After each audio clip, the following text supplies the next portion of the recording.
Great. Hi, everybody. Thank you for such a great day. It's been extremely fruitful. I feel like it flew by in like 10 minutes, but also that we had 15 hours worth of conversation and content and substance, which is really remarkable. I'm so struck by our great ideas about unpacking relevance, utility, goals, audience, public's perceptions of basic science, and toggling back and forth between perennial science communication conversations that we want to dig into, and also going a little deeper as to whether or not is this a thing for basic science? Is there something more specific here for basic science? So you've given us a lot to think about today. Rick, any thoughts that you have to round us out for the day and tee us up for tomorrow? Sure.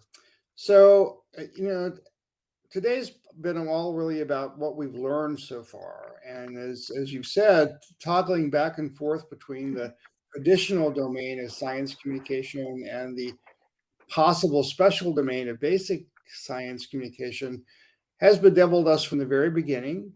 I don't think we're going to find a resolution to that. And I think that's okay. And I think we need to give ourselves permission that that's okay. We don't need to solve that necessarily. But I would add that one of the things that struck me was just how much of our conversation today really has been about values. Values of the audience, as Chris put it, the hoped for outcomes. What are they hoping for, and does that fit with their values? Values of the scientists themselves, of the objectivity of science, the ability to follow data wherever it leads, and incorporating policy and science into policy where appropriate. And then, of course, overlaid with the values of leaders in the scientific community and our scientific institutions, not to mention the values of the elected leaders and their interest in reelection or constituent service, if we want to give them the benefit of a doubt. And even utility is a value, in that science without a demonstrated utility might be considered inappropriate for public support, depending on where you are in the political spectrum.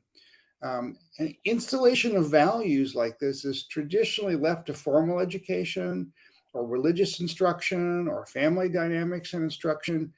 And the question for me is, as we look at tomorrow, is are we equipped to communicate values like that and defend them as part of our communication process? How do we handle this when we hit the third rail of values in our communication in a very fractured society? And I think as I think about this and listened a lot today, this might lurk behind a lot of the fear that scientists have about public communication, is that fear of hitting those that live third rail of values. But tomorrow we're going to turn our attention to actions. What are the changes we need to make and what outcomes we hope to spark?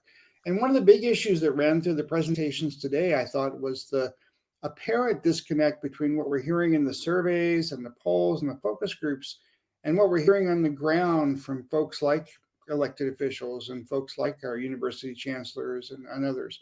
And some of this is almost certainly what we all call survey noise. And I don't want to minimize surveys that way, but there is some level of survey noise that always comes across. But it really makes me curious about how we operationalize then what we think are the top level motivations and expectations about basic science, and what we've always been interested in SciPEP, turning them into effective and sustainable communication and practice.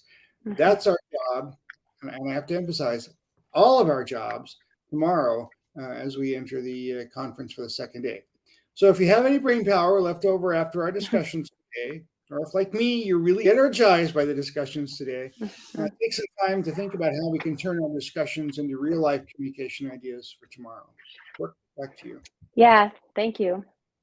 Yeah, we'll have lots of opportunities tomorrow to continue the conversation. I always find that adjourning for the day, going for a walk, walking my dog, I have these ahas and think about what we just talked about and what we might do about it.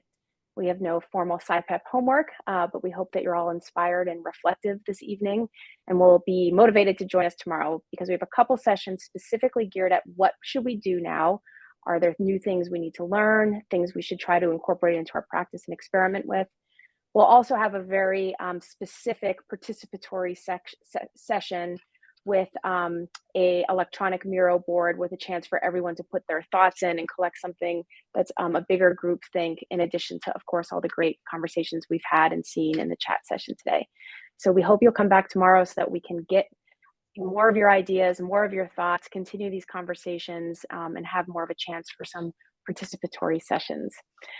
We start at 8 a.m. Pacific time tomorrow, 11 a.m. East Coast time, whatever time that is for you. I know we have people joining from Asia, Europe, Africa. Thank you so much for being here where it's probably quite late and quite early. We have some nice breaks built into the day, and all of the sessions are already up and ready for you to rewatch if you are thinking about something tonight and you want to go back and watch something that people talked about today. So thanks to you all for being here, and thanks to our SciPEP team for making today work as smoothly as we can. Sorry about the couple technical hiccups. We'll address those and get those fixed tomorrow with some of the slides we couldn't see. And thank you again. We look forward to seeing you tomorrow.